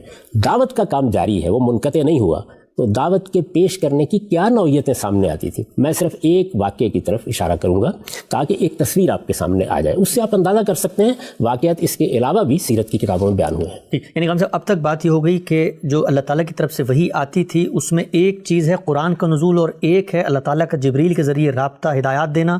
جو سلسلہ کسی حکمت کے تحت روکا گیا وہ قرآن کا نزول تھا، اور جب وہ روکا گیا تو اس دوران دعوت کی کیا نوعیت تھی آپ بتانے جا رہے ہیں؟ یہ میں اس لیے بتانے جا رہا ہوں جیسے کہ میں نے ذکر کیا کہ بعد میں آپ آپ پابند کر دیے گئے تھے کہ قرآن ہی کے ذریعے سے تذکیر اور نصیحت ہوگی، دعوت کی بنیاد اسی کو بنایا جائے گا۔ چنانچہ بعد کے زمانوں میں آپ دیکھتے ہیں کہ لوگ باہر سے آئے ہیں، ملنے کے لیے آئے ہیں، پوچھتے ہیں آ کر تو آپ قرآن کا کوئی حصہ سنا دیتے ہیں۔ صحابہ کرام کو بھی اسی کی تعلیم دی گئی، چنانچہ جب حبشہ وہ گئے اور وہاں ان سے پوچھا گیا تو انہوں نے قرآن ہی سنایا۔ لیکن اس زمانے میں یہ ابن ہشام کی سیرت ہے، ابن اسحاق سے یہ روایت نقل کر رہے ہیں۔ یہ پوری روایت سن لیجئے، اس سے اندازہ ہو جائے گا کہ کیا صورتحال تھی۔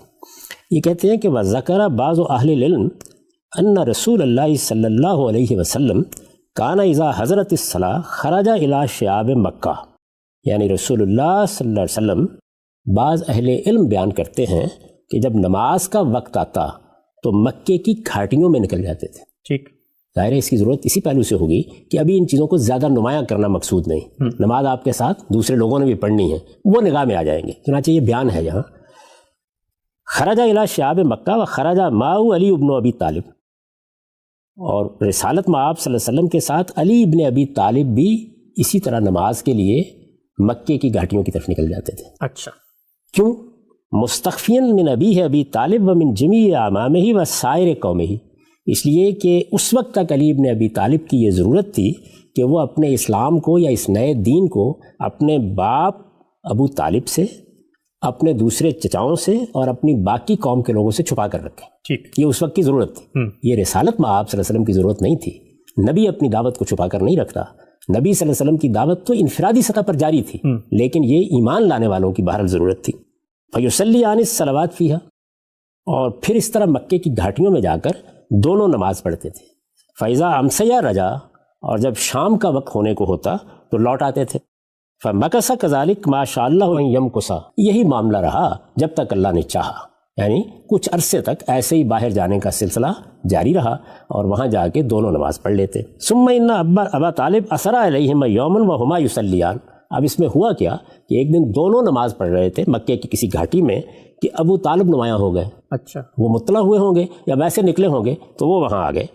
اب انہوں نے آ کے کیا کہا، فقال لرسول اللہ صلی اللہ علیہ وسلم، ابو طالب نے آ کر رسول اللہ صلی اللہ علیہ وسلم سے کہا، ابن اخی ما ھذا الدین الذی اراک تدین بہ، بھتیجے یہ کیا دین ہے، یہ جو میں دیکھ رہا ہوں جو دین تم نے اپنا لیا ہے یہ کیا دین ہے؟ یا ابن اخی ما ھذا الدین الذی اراک تدین بہ، قال اے امی ھذا دین اللہ، آپ نے فرمایا چچا جان یہ اللہ کا دین ہے، وہ دین و ملائکتہ ہی، اور اس کے فرشتوں کا دین ہے، وہ دین و رسول ہی، اور اس کے رسولوں کا دین ہے، وہ دین و ابینا ابراہیم، اور یہ ہمارے باپ ابراہیم کا دین ہے۔ آپ کو یاد آ گیا ہوگا کہ کم و بیش یہی لب و لہجہ ہے جو سیدنا یوسف نے زندہ کے ساتھیوں کے سامنے دعوت پیش کرتے ہوئے اختیار فرمایا ہے۔ اس میں خاص طور پر یہ حوالہ دیا گیا ہے کہ تم سب ابراہیم کی اولاد ہو، یہ ابراہیمی کا دین ہے، اصل دین یہی ہے، یہی ملت ہے جس کی دعوت کے لیے اللہ تعالیٰ نے مجھ کو مبعوث فرمایا ہے۔ او کما کان، یعنی جیسے انہوں نے ایک فقرہ نقل کیا، کہتے ہیں کہ ظاہر ہے کہ یہ ہم نے جو نقل کیا ہے تو اس طرح کی کچھ بات آپ نے ان کے سامنے رکھی، ہو سکتا ہے 10 فقرے بولے گئے ہوں لیکن راوی حضرات جو کچھ یاد رکھ سکتے ہیں وہ بیان کر دیتے۔ اس کے بعد آپ نے فرمایا بعثنی اللہ بہ رسولا للعباد، یعنی یہ وہ دین ہے جس کے ساتھ اللہ نے مجھے بندوں کے لیے اپنا رسول بنا کر بھیجا ہے۔ وانت امی حق من بذلت له النصیحہ ودعوتہ الی الہدی، اور چچا جان آپ سب سے زیادہ اس چیز کے حقدار ہیں کہ میں اپنی خیرخواہی آپ کے لیے صرف کر دوں اور آپ کو ہدایت کی دعوت دوں۔ وحق من اجابنی الیہ وآننی الیہ، اور اسی طرح آپ اس کے لیے بھی سب سے بڑھ کر حق ہیں کہ آپ میری اس دعوت کو قبول کریں اور اس کام میں میری مدد کریں۔ ٹھیک، اس سے اندازہ کیا جا سکتا ہے کہ اس وقت کس طرح کی گفتگو ہوتی تھی اور کس طریقے سے رسالت مآب صلی اللہ علیہ وسلم اور کس حوالے سے اپنا پیغام پیش کرتے تھے۔ یہ سلسلہ جاری رہا۔ اس دوران میں اللہ تعالیٰ نے سورہ فاتحہ کے بعد نزول وحی میں اپنی حکمت کے تحت ایک وقفہ رکھا۔ اچھا، میرے نزدیک یہ پہلا فترہ ہے اور اس کے لیے خود قرآن مجید ہی کی روشنی میں استدلال کیا جا سکتا ہے۔ یعنی یہ بات تو آپ کو روایتوں میں مل جائے گی کہ فترات ہوئے، ایک سے زیادہ ہوئے، لیکن یہ پہلا فترہ ہے۔ میں عرض کر چکا ہوں کہ قرآن مجید روز نازل نہیں ہوتا تھا، فترات تو آخر تک ہوں گے، لیکن قابل ذکر فترات میں یہ پہلا فترہ ہے۔ یہ کیوں ہوا، اس کی حکمت کیا ہے؟ دیکھیے قرآن مجید کے بارے میں میں عرض کر چکا کہ جب اس کے نزول کی ابتدا ہوئی تو سب سے پہلے سورہ نازل ہوئی سورہ فاتحہ۔ سورہ فاتحہ اپنے مضمون کے لحاظ سے کیا ہے؟ وہ ایک دعا ہے۔ کس چیز کی دعا ہے؟ بعثت محمدی کی دعا۔ اس کے بعد نزول قرآن کی دعا، یعنی رسالت مآب صلی اللہ علیہ وسلم کی زبان پر بھی یہ دعا جاری ہو گئی، صحابہ کی زبان پر بھی یہ دعا جاری ہو گئی، قرآن کا نزول ہو گیا، اور یہ طلب بھی پیدا ہو گئی کہ اب اللہ تعالیٰ یہ کتاب نازل کریں گے تو اس میں اور صورتیں بھی آئیں گی یا اور آیات بھی اتریں گی۔ اس موقع کے اوپر اس دعا میں کیا کہا جا رہا ہے؟ پروردگار ہمیں سیدھی راہ کی ہدایت بخش۔ ظاہر ہے کہ سیدھی راہ کی ہدایت کے لیے بھی طلب پیدا ہونی چاہیے، اور قرآن کے نزول کے لیے بھی طلب پیدا ہونی چاہیے، تو کچھ وقت ایسا گزرنا چاہیے کہ جس میں یہ طلب پیدا ہو۔ جب دعا سکھائی جائے گی تو جس طرح ہم دعا کرتے ہیں، اللہ تعالیٰ کے سامنے تضرع کے ساتھ عرضداشت پیش کرتے ہیں کہ پروردگار ہمیں یہ چیز عطا ہو، ہم پر یہ عنایت ہو، کچھ وقت گزرنا چاہیے نا۔ یعنی یہ دعا کرائی کیوں جا رہی ہے؟ اس لیے تو کرائی جا رہی ہے کہ قرآن کی قدر و قیمت واضح ہو، ٹھیک، ہدایت کی قدر و قیمت واضح ہو۔ تو آپ ذرا تصور کیجئے کہ اس دوران میں حضور یہ دعا کرتے ہیں، صحابہ یہ دعا کرتے ہیں، ایک شدید خواہش پیدا ہوتی ہے کہ اب اس قرآن کا نزول شروع ہو، اللہ تعالیٰ نے جو کتاب دینے کا وعدہ کیا ہے وہ پوری کی پوری کتاب ملے۔ میں اس سے پہلے ابھی عرض کر چکا کہ بعد کے زمانوں میں آپ کو توجہ دلائی کہ آپ اس کو جلد پا لینے کے لیے بےتابی کا اظہار نہ کریں، اللہ اپنی حکمت کے تحت اس کو نجمن ہی نازل کرے گا۔ تو اس کا مطلب یہ ہے کہ شدید خواہش ہے، اور یہ قرآن مجید جب دعوت کا ذریعہ بن گیا، کیونکہ قرآن مجید باقی کتابوں کے مقابلے میں بہت منفرد ہے اس اعتبار سے کہ وہ صرف ہدایت کو بیان نہیں کرتا، اس کے ساتھ وہ انذار کی کتاب بھی، یعنی رسول اللہ صلی اللہ علیہ وسلم کے لیے اس کو ذریعہ انذار بھی بنایا گیا ہے۔ تو بعد کے زمانوں میں اس کی طلب اس ضرورت کے لحاظ سے ہوگی، اس وقت دعا اور یہ بشارت کے قرآن نازل ہوگا، تو اس کی سچی طلب پیدا کرنے کے لیے ایک وقفہ ہے۔ سبحان اللہ۔ یہ ہفتے کا تھا، یہ مہینے کا تھا، یہ چند مہینوں کا تھا، یہ تو تعین کے ساتھ نہیں بتایا جا سکتا، لیکن یہ پہلا فترہ ہے۔ اس فترے کے بعد قرآن مجید کا پھر باقاعدہ نزول شروع ہو گیا، ٹھیک، یہ اس پہلے فترے کے بارے میں۔ اس کے بعد ایک دوسرا بڑا فترہ بھی آیا ہے، اس پر بھی گفتگو کرنی ہے، اور مجھے یہ بتانا ہے کہ اس فترے کی وجہ کیا بنی، اس کے لیے قرآن مجید میں کیا استدلال ہے۔ لیکن اس کو سمجھ لینا چاہیے کہ اگر سورہ فاتحہ پہلی سورہ ہے، اور اگر سورہ فاتحہ کا مضمون یہی ہے، اور اگر سورہ فاتحہ قرآن کے نزول کی طلب پیدا کرنے کے لیے نازل کی گئی ہے، اور آج بھی جب ہم اس سورہ کو پڑھتے ہیں تو اصل میں یہ قرآن ہی سے ہمارا رشتہ جوڑتی ہے، اور اسی لیے ہماری نمازوں میں یہ ترتیب قائم کی گئی ہے کہ ہم پہلے فاتحہ پڑھتے ہیں، گویا اس میں دعا کرتے ہیں کہ اہدنا الصراط المستقیم، اور اس کے بعد قرآن کا ایک حصہ ملاتے ہیں تاکہ یہ تعلق ہمیشہ واضح رہے کہ یہ دعا ہے اور قرآن جواب دعا ہے۔ ٹھیک، ہم سب بہت ہی تفصیل سے آپ نے پہلو واضح کیا، اور یہ بہت اہم پہلو ہے کہ روایتوں میں جو تصور سامنے آ رہا تھا فترات کا، اس میں نعوذ باللہ رسالت محمد صلی اللہ علیہ وسلم کے ایک مایوسی، ایک یاس کی کیفیت تھی، اور جیسا کہ روایتوں میں بیان ہوا ہے کہ وہ اللہ سے رابطے کے منتظر تھے لیکن وہاں سے رابطہ نہیں ہو رہا تھا۔ یہ پہلو تو آپ نے بڑی خوبی سے واضح کیا کہ وہی میں جب انقطاع کی بات کی جاتی ہے تو قرآن مجید میں ایک پرحکمت وقفے زیر بحث ہیں، نہ کہ اللہ کا رابطہ۔ سورہ فاتحہ کے بعد یہ فترہ کیوں آیا، وہ بھی بات سمجھ میں آتی ہے کہ لوگ نمازوں میں سورہ فاتحہ پڑھ رہے ہیں، ابن ہشام سے اس کا منظرنامہ بھی سامنے آیا کہ رسول اللہ صلی اللہ علیہ وسلم کیسے انفرادی دعوت دے رہے ہیں۔ لیکن اس کے بعد کہ پہلے فترے کے بعد دوسرا فترہ ہوا، جابر بن عبداللہ کی روایتیں بتاتی تھی ہوا، روایت کیا کہتی ہے اور اس فترے کی حکمت کیا تھی؟ میں اس سے پہلے یہ عرض کر چکا ہوں کہ جس طرح سورہ فاتحہ نے ہمیں یہ بتایا کہ اس کا مضمون یہ تقاضا کر رہا ہے کہ اس کے بعد ایک فترہ ہونا چاہیے، وہی میں ایک وقفہ آنا چاہیے، اسی طرح سورہ مزمل کا مضمون بھی یہی تقاضا کر رہا ہے۔ قرآن مجید نے آخری باب میں پہلے وہ صورتیں ترتیب میں رکھی ہیں جن صورتوں کے بارے میں عرض کر چکا کہ وہ پہلے فترے کے بعد نازل ہوئی ہیں، وہ 6 صورتیں ہیں۔ پھر سورہ مزمل آتی ہے، اور سورہ مزمل میں رسالت مآب صلی اللہ علیہ وسلم کو تیاری کا حکم دیا جاتا ہے۔ یہ بتایا جاتا ہے کہ انا سنلقی علیک قولا ثقیلا، ہم ایک بھاری بات کا بوجھ آپ پر ڈالنے والے ہیں۔ ٹھیک، میں یہ عرض کر چکا کہ وہ بھاری بات کیا ہے، وہ انذار عام ہے۔ یہ بات بھی وضاحت کے ساتھ بیان ہو چکی ہے کہ اللہ کے پیغمبروں کی دعوت میں یہ سب مراحل آتے ہیں، یعنی انذار کا مرحلہ، انفرادی طور پر دعوت کا مرحلہ، انذار عام کا مرحلہ، اتمام حجت کا مرحلہ، اس طرح کے بہت سے مراحل۔ تو رسالت مآب صلی اللہ علیہ وسلم کی دعوت کا پہلا مرحلہ وہ تھا جس کو ہم انفرادی دعوت کا مرحلہ کہہ سکتے ہیں۔ میں اس کو عام طور پر انذار کے مرحلے سے تعبیر کرتا ہوں۔ انذار کا یہ مرحلہ ان 6 صورتوں پر ختم ہو گیا۔ اس کے بعد سورہ مزمل نے آ کر یہ کہا کہ ہم جس بھاری بات کا بوجھ آپ پر ڈالنے والے ہیں اس کے لیے کچھ تیاری کی ضرورت ہے۔ ٹھیک، یعنی آپ کو ایک بڑے کام کے لیے اٹھنا ہے، یہ غیر معمولی ذمہ داری ہے، اس میں یہ ضروری ہے کہ آپ اپنے آپ کو تیار کریں۔ اور وہ تیاری کیا ہے؟ ارشاد فرمایا ہے کہ تہجد کی نماز کا اہتمام کیا جائے، اس میں ترتیل کے ساتھ ٹھہر ٹھہر کر قرآن پڑھا جائے، اور خاص طور پر یہ ہدایت فرمائی ہے کہ وَتَبَتَّلْ إِلَيْهِ تَبْتِيلًا، یعنی اللہ تعالیٰ کی طرف گوشہ گیر ہو جائیں۔ ایک توجہ وہ ہے جو دعوت کے مخاطبین کی طرف ہوتی ہے. یہ فرمایا کہ اس مصروفیت سے تو ہم آپ کو الگ نہیں کر رہے, وہ مصروفیت رہے گی, لیکن اس کے ساتھ اپنی راتوں میں آپ اپنے پروردگار کی طرف گوشہ گیر ہوں. گویا ایک نوعیت کی اعتکاف کی سی صورت پیدا کر لیں, اللہ کو یاد کریں, اس کی معرفت حاصل کرنے کی صحیح کریں, اس کا ذکر کریں, اس سے مناجات کریں, اس سے توفیق طلب کریں, تاکہ بعد کے مراحل میں اللہ تعالیٰ کی نصرت آپ کو حاصل ہو اور آپ اس ذمہ داری کو ادا کر سکیں. ٹھیک. یہ ہدایت سورہ مزمل میں کی گئی. سورہ مزمل کا وہ حصہ میں آپ کو پڑھ کے سنا چکا ہوں. میں نے عرض کیا تھا کہ یہ مضمون خود کہہ رہا ہے کہ اب اس کے بعد ایک فترہ آنا چاہیے. یعنی جب آپ کسی کو یہ کہتے ہیں کہ فلاں ذمہ داری آپ پر ڈالی جانے والی ہے, اس کے لیے یہ اور یہ تیاری کریں, تو یہ تیاری ایک دن میں تو نہیں ہو جائے گی, اس میں کچھ وقت لگے گا. یعنی اب قرآن کی تلاوت ہوگی, اب رسالت میں آپ صلی اللہ علیہ وسلم رات کو اٹھیں گے, اب آپ ترتیل کے ساتھ قرآن پڑھیں گے, اب اپنے پروردگار کی طرف گوشہ گیر ہوں گے. اس کے بعد ایک وقفہ ہو, ایک فترہ ہو کہ وحی کا نزول دوبارہ شروع کیا جائے. ٹھیک. چنانچہ یہی بات ہے جو جابر بن عبداللہ کی روایت میں بیان ہوئی ہے. جابر بن عبداللہ کی روایت اس سے پہلے میں سنا چکا آپ کو, اور یہ بھی عرض کر چکا کہ یہ روایت کس طرح زیر بحث آئی. یعنی راوی یہ بیان کرتے ہیں کہ کیا قرآن مجید کی پہلی سورہ الگ ہے, عام طور پر تو یہی کہا جاتا ہے. وہ جواب میں یہ کہہ رہے ہیں کہ میں نے یہ بات جابر بن عبداللہ انصاری سے پوچھی تھی رضی اللہ عنہ, اور انہوں نے اس کے جواب میں مجھے یہ کہا تھا کہ میں باقی بات تو نہیں جانتا, لیکن اتنی بات میں نے رسول اللہ صلی اللہ علیہ وسلم سے سنی ہے کہ سورہ مدثر کا نزول اس طرح ہوا تھا. ہم اس پر بحث کر کے بتا چکے کہ اس میں راوی لوگوں نے کچھ بیان کرنے میں غلطی کی ہے, لیکن دوسرے طرق کا مطالعہ کرنے سے خود روایت سے یہ واضح ہو جاتا ہے کہ یہ سارا معاملہ پہلی وحی کا نہیں ہے, یہ فترہ کے بعد پہلی وحی کا ہے. یعنی قرآن کے نزول میں ایک فترہ آیا, ایک وقفہ آیا, اس کے بعد پہلی سورہ کون سی نازل ہوئی, جابر بن عبداللہ اس کو بیان کر رہے ہیں.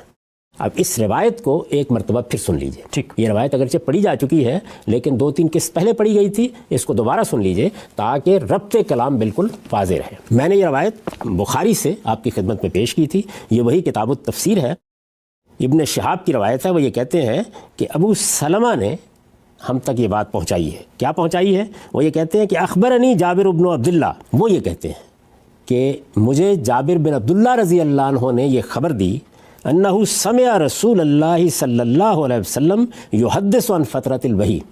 یعنی وہ رسالت مآب صلی اللہ علیہ وسلم سے روایت کر رہے ہیں اور یہ کہہ رہے ہیں کہ رسول اللہ صلی اللہ علیہ وسلم کو انہوں نے فترۃ الوحی کے بارے میں بات کرتے ہوئے سنا. یعنی پہلی وحی کے بارے میں نہیں, بلکہ قرآن مجید کے نزول میں جو ایک فترہ آیا اس کے بارے میں گفتگو کرتے ہوئے, بات کرتے ہوئے سنا. وہ کیا بات تھی؟ فبینا انا امشی, یعنی رسالت بآب صلی اللہ علیہ وسلم نے فرمایا اس اثناء میں کہ میں چلا آ رہا تھا. یہ تو نہیں بیان کیا گیا کہ کہاں سے چلے آ رہے تھے, لیکن فرمایا کہ میں چلا آ رہا تھا. اس سے یہ واضح ہوا کہ گھر پر نہیں تھے. سمعت صوت من السماء, میں نے آسمان سے ایک آواز سنی. فرفعت بصری قبل السماء, تو میں نے آسمان کی طرف نگاہ اٹھا کے دیکھا. فاذا الملک الذی جاءنی بحرا قائد علی کرسی بین السماء والارض, تو میں کیا دیکھتا ہوں کہ وہی فرشتہ جو میرے پاس حرا کے پہاڑ پر آیا تھا. یہ واقعہ ہم بیان کر چکے ہیں, یہ بھی بتا چکے کہ قرآن مجید اس کو کس طرح بیان کرتا ہے. تو فرمایا کہ وہ فرشتہ جو میرے پاس حرا کے پہاڑ پر آ چکا, وہی فرشتہ آسمان و زمین کے مابین کرسی پر بیٹھا ہوا ہے. فجئست من, تو میں کچھ مروب سا ہو گیا. یعنی ظاہر ہے کہ جبریل امین ہے, اپنی اصل صورت میں ہے. رسالت میں آپ سرمت کو دیکھا, زمین و آسمان پر ایک طرح سے چھائے ہوئے ہیں. میں کچھ مروب سا ہو گیا. حتی حویت الی الارض, یہاں تک کہ زمین کی طرف جھک پڑا. یعنی ظاہر ہے کہ یہ فطری سا رد عمل ہے اس طرح کی صورتحال کو اچانک دیکھ کر جو کسی بھی شخص پر طاری ہو سکتا ہے.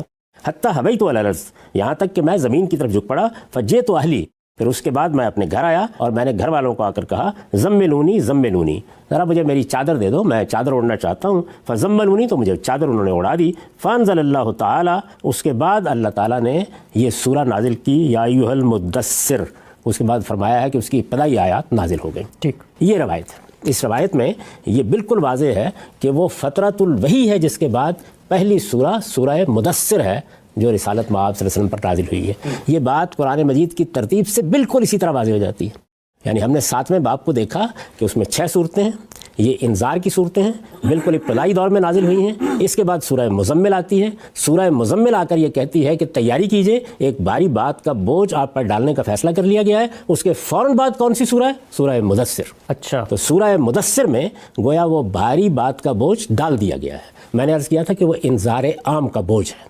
چنانچہ سورہ مدثر کا ابتدائی حصہ میں آپ کے سامنے پیش کر دیتا ہوں. یہ بالکل واضح ہو جائے گا کہ سورہ مزمل کے بعد یہ فترہ کیوں آیا، اور یہ بھی واضح ہو جائے گا کہ اس کے بعد سورہ مدثر کیوں نازل ہوئی، اور یہ بھی کہ سورہ مدثر میں آپ کو کیا ہدایت فرمائی گئی. ارشاد فرمایا ہے بسم اللہ الرحمن الرحیم. میں ابتدائی آیات پڑھ رہا ہوں. بسم اللہ الرحمن الرحیم. یا ایھا المدثر قم فانذر وربک فکبر وثیابک فطہر والرجز فہجر ولا تمنن تستکثر ولربک فاصبر. ان کا ترجمہ ہے اللہ کے نام سے جو سراسر رحمت ہے، جس کی شفقت ابدی ہے، اوڑھ لپیٹ کر بیٹھنے والے. یہ یاد ہوگا کہ یہی خطاب کا اسلوب سورہ مزمل میں بھی ہے. میں یہ عرض کر چکا ہوں کہ یہ کوئی وقتی صورتحال نہیں ہے، بلکہ اس زمانے میں رسالت مآب صلی اللہ علیہ وسلم پر یہی کیفیت طاری تھی. یعنی بالعموم چادر اوڑھ کر بیٹھ جاتے اور ایک فکر مندی کی سی صورتحال رہتی. یہاں پر بھی ایسا ہی ہوا ہے، اور ہم جابر کی روایت میں یہ پڑھ چکے ہیں کہ جب فرشتے سے ملاقات کے بعد آپ گھر تشریف لائے تو آپ نے چادر مانگی اور چادر اوڑھ لی. اس موقع کے اوپر سورہ مدثر کا نزول ہوا، تو یہ دل نواز خطاب کا اسلوب اختیار کیا گیا ہے. اے اوڑھ لپیٹ کر بیٹھنے والے، اٹھو اور انذار عام کے لیے کھڑے ہو جاؤ. اب یہ دیکھیے کہ یہاں الفاظ ہیں قم فانذر، اٹھو اور انذار کے لیے کھڑے ہو جاؤ، لیکن عربی زبان میں فعل اپنے مدارج کے لحاظ سے استعمال ہوتے ہیں. انذار اس سے پہلے بھی ہو رہا تھا، انذار کی صورتیں بھی پہلے بیان ہو چکی ہیں. سورہ مزمل میں یہ بتایا گیا کہ ہم آپ پر ایک بھاری بات کا بوجھ ڈالنے والے ہیں. اس سے یہ بات آپ سے آپ واضح ہو جاتی ہے کہ یہاں فانذر کا فعل انذار عام کے مفہوم میں ہے. چنانچہ یہی میں نے ترجمہ کیا ہے، اٹھو اور انذار عام کے لیے کھڑے ہو جاؤ. اس پر ایک نوٹ ہے، وہ بھی سن لیجیے. یہ اس ذمہ داری کا بیان ہے جس کی طرف پچھلی سورہ میں انا سنلقی علیک قولا ثقیلا کے الفاظ میں اشارہ فرمایا ہے. استاد امام لکھتے ہیں مکے اور طائف کے سرداروں کے کانوں میں توحید کی اذان دینا، اور وہ بھی اس دعوے کے ساتھ کہ آپ اللہ کے رسول ہو کر آئے ہیں، اگر انہوں نے آپ کے انذار کی تکذیب کی تو اس کے عذاب کی زد میں آ جائیں گے، یعنی اللہ کے عذاب کی زد میں آ جائیں گے. کوئی سہل کام نہ تھا. یعنی مکے اور طائف کے سرداروں کو یہ کہنا کوئی سہل کام نہ تھا. اس بھاری ذمہ داری سے آپ کا ہراس محسوس کرنا ایک امر فطری تھا. چنانچہ ابتداً آپ نے اپنے کام کو اپنے خاص خاندان والوں ہی تک محدود رکھا، اور ان پر بھی نہایت احتیاط کے ساتھ صرف اپنے بعض مشاہدات و تجربات کا اظہار فرما کر ان کا رد عمل معلوم کرنا چاہا، جو نہایت مخالفانہ صورت میں سامنے آیا. چنانچہ اس دور میں آپ پر نہایت شدید فکر مندی کی حالت طاری رہی، جس کی تصویر مزمل اور مدثر کے الفاظ سے ہمارے سامنے آتی ہے. لیکن اللہ تعالیٰ نے جس مقصد کے لیے آپ کو مبعوث فرمایا تھا وہ ہونا تھا. چنانچہ پہلے سورہ مزمل میں آپ کو اس صورتحال کے مقابلے کے لیے تیاری کی ہدایت ہوئی، پھر اس سورہ میں کمر باندھ کر انذار عام کے لیے اٹھ کھڑے ہونے کا حکم ہوا. اے اوڑھ لپیٹ کر بیٹھنے والے، اٹھو اور انذار عام کے لیے کھڑے ہو جاؤ. اپنے رب ہی کی کبریائی کا اعلان کرو، اپنے دامن دل کو پاک رکھو، شرک کی غلاظت سے دور رہو، اور دیکھو اپنی صحیح کو زیادہ خیال کر کے منقطع نہ کر بیٹھو، اور اپنے پروردگار کے فیصلے کے انتظار میں ثابت قدم رہو. اس کے بعد پھر آگے سورہ ہے.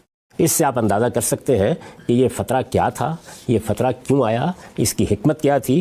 قرآن خود اس فترے کو کس طریقے سے واضح کرتا ہے، اور سورہ مدثر کے بارے میں یہ بات کیوں روایتوں میں آ گئی کہ یہ پہلی سورہ ہے، یہ فترۃ الوحی کے بعد پہلی سورہ ہے، یہ اس وقفے کے بعد پہلی سورہ ہے. اور یہی بات ہے جس کی صراحت خود روایت میں بھی ہو گئی ہے. لہٰذا کوئی وجہ نہیں ہے کہ اس کو قبول کرنے سے انکار کیا جائے، کیونکہ قرآن مجید اپنی ترتیب سے خود یہی بات واضح کر رہا ہے. ٹھیک. اب اس کے بعد جو سب سے اہم چیز ہے وہ یہ ہے، اس موقع پر روایت بھی یہ بتا رہی ہے کہ رسالت مآب صلی اللہ علیہ وسلم نے دوسری مرتبہ جبریل امین کو ان کی اصل صورت میں دیکھا. ہم اسراء اور معراج پر گفتگو کرتے ہوئے یہ بتا چکے ہیں کہ خود رسالت مآب صلی اللہ علیہ وسلم نے ان دونوں مواقع کا ذکر بھی کیا ہے، اور یہ بات بھی روایتوں میں آ چکی ہے.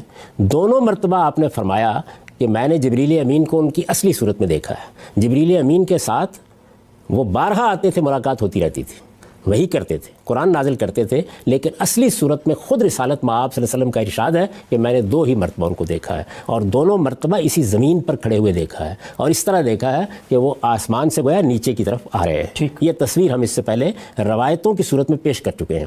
اب ذرا ایک نظر یہ بھی دیکھیے کہ جیسے ہم نے یہ دیکھا تھا کہ قرآن مجید نے اس پہلے واقعے کو کیسے بیان کیا ہے. سورہ نجم میں یہ عرض کر چکا ہوں کہ سورہ نجم ہے جو ان دونوں ملاقاتوں کو بیان کرتی ہے. ٹھیک. روایتوں میں راوی کتنی بات بیان کرتے ہیں، کتنی چھوڑ دیتے ہیں، کس طرح بیان کرتے ہیں، اس سے ذرا تھوڑی دیر کے لیے الگ ہو جائیے، اور پھر یہ دیکھیے کہ قرآن مجید نے کس شان کے ساتھ پہلی ملاقات کو بیان کیا تھا، اور پھر کس شان کے ساتھ اس دوسری ملاقات کو بیان کیا ہے. تو میں آپ کے سامنے سورہ نجم کا وہ حصہ پڑھتا ہوں. ارشاد فرمایا ہے وَلَقَدْ رَآهُ نَزْلَةً أُخْرَىٰ عِندَ سِدْرَةِ الْمُنتَهَىٰ عندها جنت الماوا اذ یغشی السدرۃ ما یغشی ما زاغ البصر وما طغى لقد رأى من آیات ربہ الکبریٰ. اور اس نے ایک مرتبہ پھر اسے سدرۃ المنتہا کے پاس اترتے دیکھا ہے، ایک مرتبہ پھر، اور اس نے ایک مرتبہ پھر اسے سدرۃ المنتہا کے پاس اترتے دیکھا ہے. جابر بن عبداللہ کی روایت میں جس دوسری ملاقات کا ذکر ہے، یہ قرآن اس کو بیان کر رہا ہے. اور اس نے ایک مرتبہ پھر اسے سدرۃ المنتہا کے پاس اترتے دیکھا ہے جس کے پاس ہی جنت الماوا ہے.